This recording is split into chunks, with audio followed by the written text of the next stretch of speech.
کابل سروبي د ښځو پر سر شخړه کې 3 طالب وسلوال وژل شوي دي. سلام، وخت مو بخیر. پام وکړئ د نن ورځې تازه خبر ته.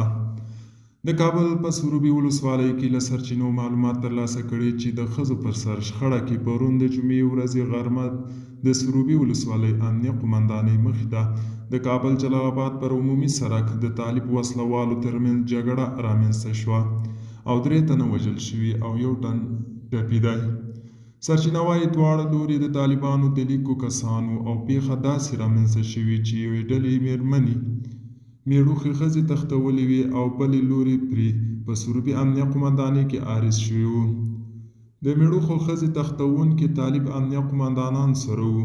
مقابل لوري خپل امنیه قمندانانو ته ویلي چې دغه کسان د قضیې تر روښانه کېدو پورې خوشي نه کړي، خو نوموړي خوشي کړي چې مقابل لوري سره په سروبي بازار کې جګړه رامنځته شوه او د دواړو لوریو په کمین کې مرګ ژوبله رامنځته شوې ده.